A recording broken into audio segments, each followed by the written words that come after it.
Americans held hostage behind enemy lines, Day 6.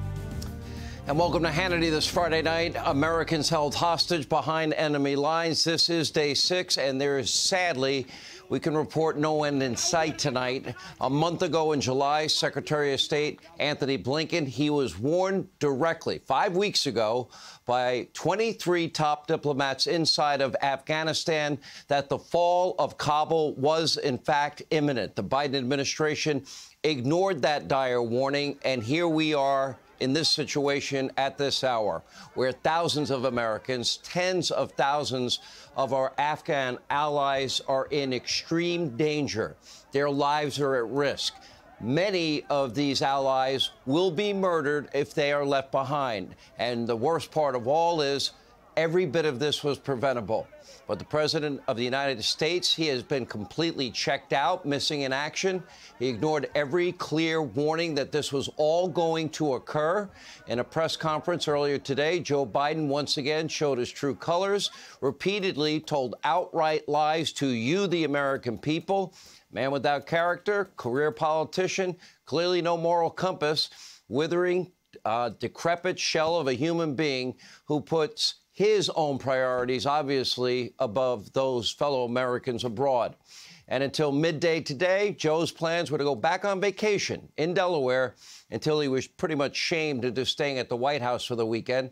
The reality for the country is this: we really don't have a president seemingly aware and capable of leading. Just watch Joe Biden lie again and again today. Take a look. As we continue to work the logistics of evacuation, we're in constant contact with the Taliban, working to ensure civilians have safe passage to the airport. Safe passage to the airport. Please tell me he's not serious, because his own State Department sent a memo to those trapped in Afghanistan again today, reiterating, quote, the U.S. government cannot ensure your safe passage to the airport. Oh, and the gates might change from time to time. Maybe Joe didn't read his own State Department memo. And look at this. In a briefing call with lawmakers, Lloyd Austin said Americans have been beaten by the Taliban in Kabul outside of the airport. Some were beaten with rubber fan belts. Joe Biden clearly lied. His own State Department and his own Defense Department are highlighting these lies. The Taliban is absolutely not allowing safe passage. Watch with your own eyes. The president said he has no intelligence that Americans have been unable to get there. The question, obviously, does that square with reporting on the ground? I mean, just totally not. I don't think so that I can leave here, because they're not allowing anyone to go inside. The most intense part was getting into the airport itself. It was just heartbreaking. People pushing, scrambling, crying, screaming, children crying out.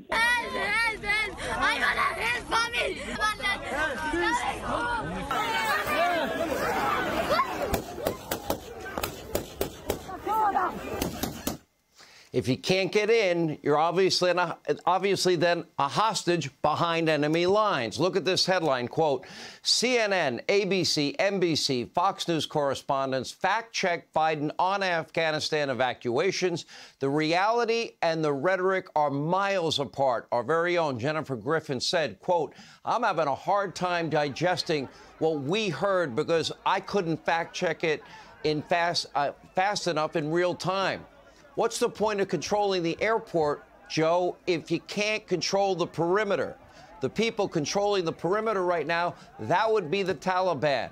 And if people can't get inside, how do we get them home? It is so sad that even Joe's friends in the liberal media cannot and will not be able to shield him from this crisis, and frankly, for good reason. Would you want your family in the middle of this, forced to try and claw their way through several Taliban checkpoints in the midst of this utter chaos, and count and depend on the goodwill of the Taliban, a terrorist organization, to allow you to go to the airport when they're beating people?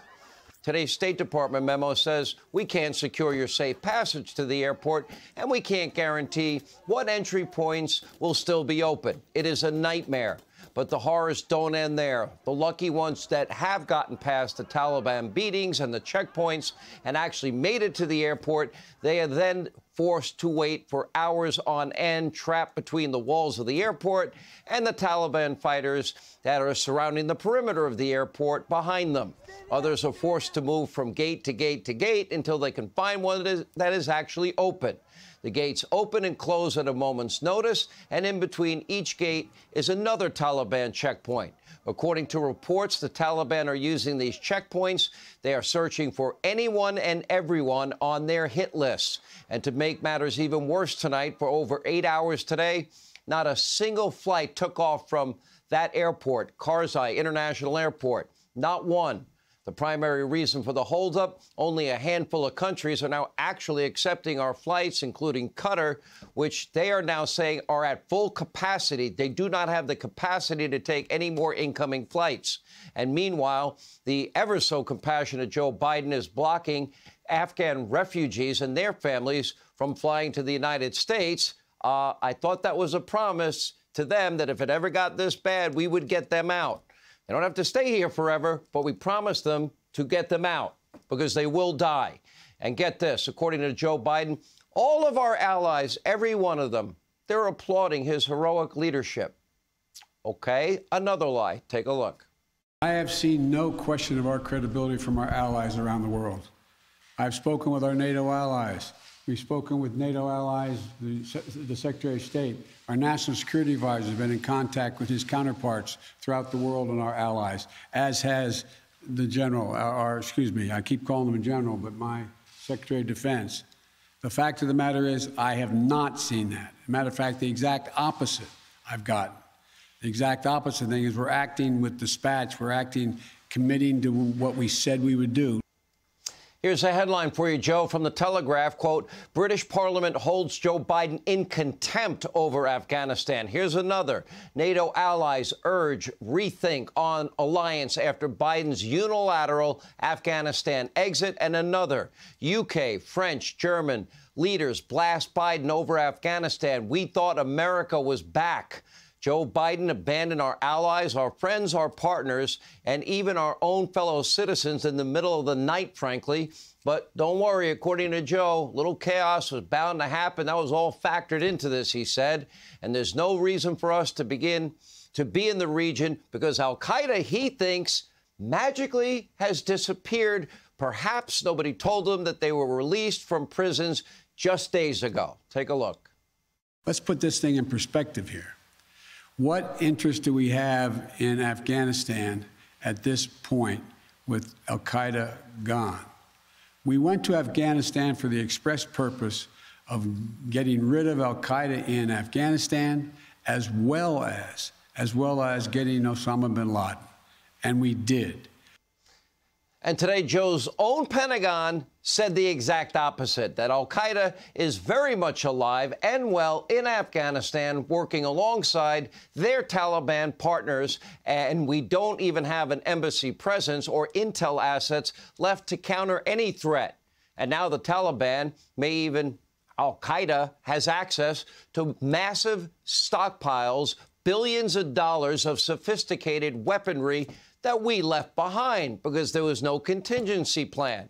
Thousands of guns and armored vehicles. Yep, even Black Hawk military helicopters, night vision goggles, ammo uniforms, you name it, they got it all. Look at your screen. These Taliban fighters are now mocking the United States of America in their own propaganda, dressed up in gear taken that we left, that Joe left them from U.S. stockpiles. One notorious global terrorist was even pictured with a U.S. M4 rifle flanked by other terrorists wearing U.S. military gear from head to toe. There's no plan to recover our gear or weapons. There's no plan to get rid of them or destroy them. There isn't even a plan to rescue our fellow American citizens, that are held behind enemy lines. To get to the airport, says Biden, trust the Taliban. They've guaranteed safe passage, he's telling us. Take your beatings, risk your life. We can't ensure your safety. That's his plan. That's it. The Taliban feared President Trump. They realized that their actions would have immediate and dire consequences. And as a result, No Americans were killed for well over a year in the last year of Donald Trump's presidency. Now, no one respects Joe Biden, not the Taliban, not our geopolitical foes. Russia, hostile regime, China, the mullahs in Iran, they're all watching. And guess what? Our allies don't even trust us at this point. And according to a breaking new report from Bloomberg, Biden promised G7 leaders the U.S. would keep a security presence in Afghanistan to keep Kabul safe, and then utterly failed to keep that promise. Well, tonight, I always say, let not your heart be troubled. My heart is troubled. Our fellow Americans are in deep trouble tonight, behind enemy lines. Our friends, our allies are in deep trouble behind enemy lines. You know, leave no man or woman behind. Well, Great Britain and France, to their credit, they sent in troops to Kabul to escort citizens from Kabul successfully to the airport. Why haven't we? We have the best military fighting force on the face of the earth. Yeah, Americans now can't get to the airport, held hostage, and they're behind enemy lines day 6. Joining us now with more. Hey, Sean Hannity here. Hey, click here to subscribe to Fox News YouTube page and catch our hottest interviews and most compelling analysis. You will not get it anywhere else.